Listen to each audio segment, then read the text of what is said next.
about, because maybe it'll make sense in a minute. You have a burn patient who's going to be on your Grey's Anatomy, season 16, episode 17. I am trying to get you to understand how most conditions in healthcare will go back to an acid-base electrolyte issue, fluid issue. We're talking about this patient has 3 extremities and their entire back with second and third degree burns, mostly third degree, and then multiple second degree burns in the numerous other places. We asked you to analyze the pH, the CO2, the HCO3, the PaO2, but we gave you a hint. You know, when you first did it, you had to kind of do it cold turkey. What do I think? Then I gave you a hint. That hint for your test, as well as this class, was to think about what this patient's potassium will be, and perhaps it'll get you to change your answer with regards to what you thought the pH should be.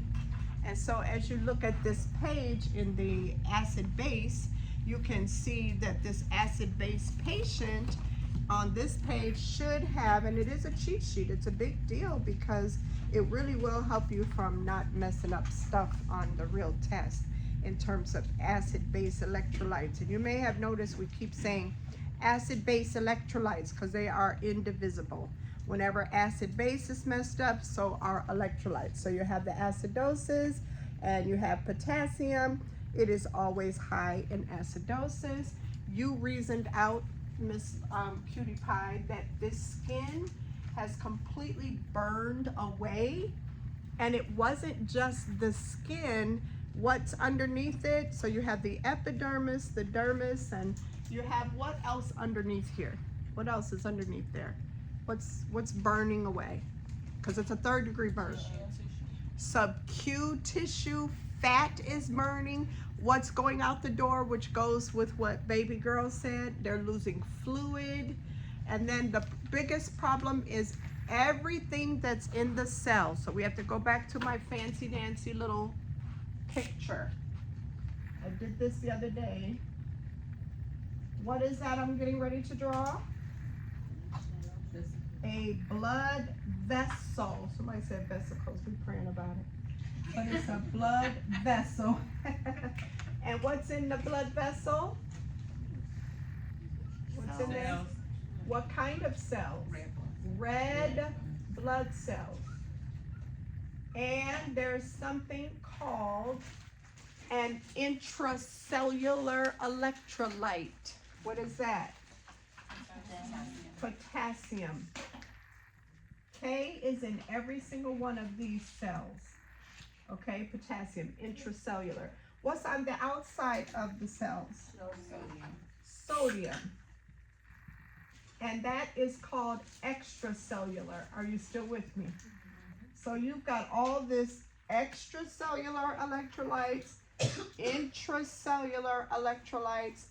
When you lose the skin, the epidermis, the dermis, the sub-Q fat, and all this fluid, you are losing sodium. So sodium is going down.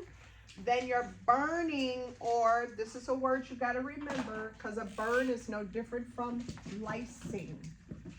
You're destroying or burning or lysis of cells. And when you do that, K comes out and it's now high.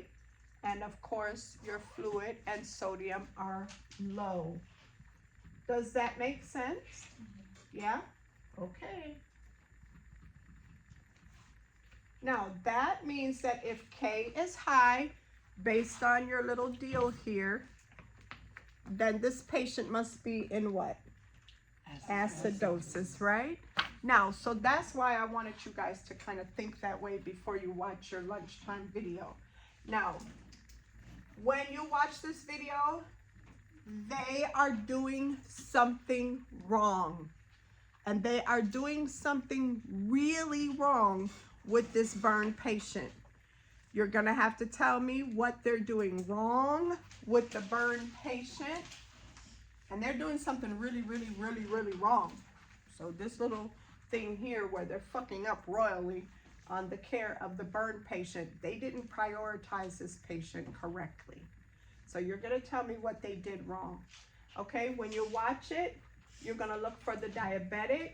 You're gonna listen to her talking about her situation. She's an uncontrolled type 1 diabetic.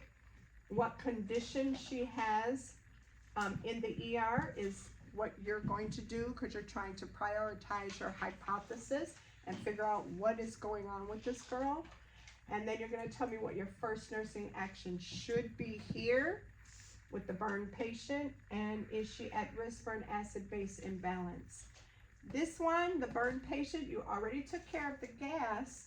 Now you need to tell me the first nursing action for this guy as well, and how they prioritized him completely wrong. So that's your job. Come back. It's 11:20 now. You can come back at noon, about 5 minutes after noon, because I think that clock is a couple minutes fast. I'm gonna check the two people's gas that I didn't check yet. And your hand was raised, Miss Isi? Yeah. Oh, your hand was?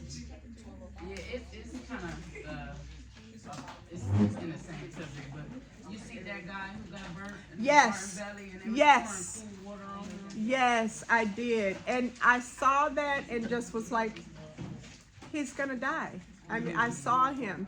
This is a guy who saved his stepchildren's lives by running into the burning Rainbow Terrace, Garden Valley down there off of Kinsman, ran up in there and went and got them kids, and he ultimately ended up dying. It was so sad because he, you know, he risked his life for somebody else, which is the ultimate gift, I I had a suppose. question about them pouring the water on him.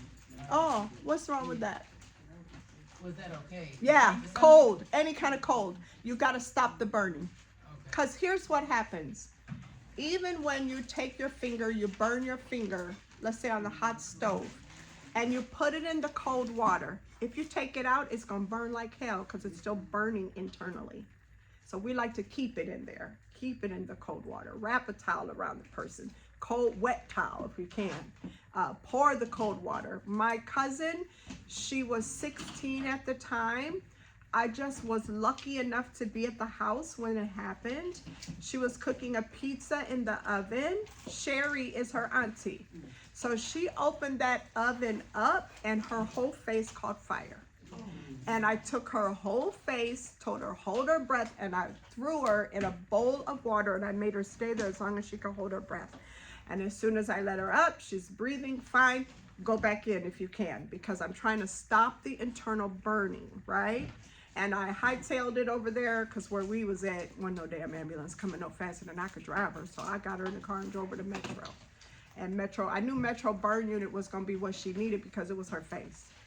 And just to show you that little girl, she was, you know, I've been married 17 times. So she was in one of those little weddings here.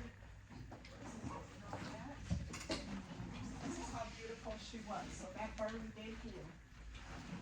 This is her 26. The burn definitely healed.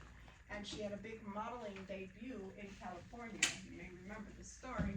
So that's her. Her burns healed nicely because of that fast action, right? If that, yeah, I remember. And she's 26 on here. She received a big check from one of the modeling agencies in California. She was supposed to leave at 2 a.m. and her baby daddy murdered her by 6. Yeah, 6 a.m. So, you know, it's very crazy. In other words, she was beat to death. She was found with duct tape over her mouth and nose, in fetal position, naked at the base of the toilet. Is very passionate murder. And they could not find enough evidence to make it stick because his DNA was already in the house, right? So the patio door had been left open. I came out of the operating room, had just delivered a baby, and I went into the physician's lounge to change out of my scrubs and into my clothes. And I looked at the news, 11 o'clock news, and it had that face on there. So you can imagine, you know, how sad that was. So, okay, babies, so you come back at 12:05. Yes, dear. So the pH is, so she's in acidosis. Yes, so the pH is low. Okay. That's the only part I'm going to tell you. You're going to tell me more when you get back. But you did good. You changed it. I had it Oh, well, then you didn't change it. You told me you changed it. When you raised your hand, I thought you changed it. But I saw the low. I saw your low. though. Okay. hmm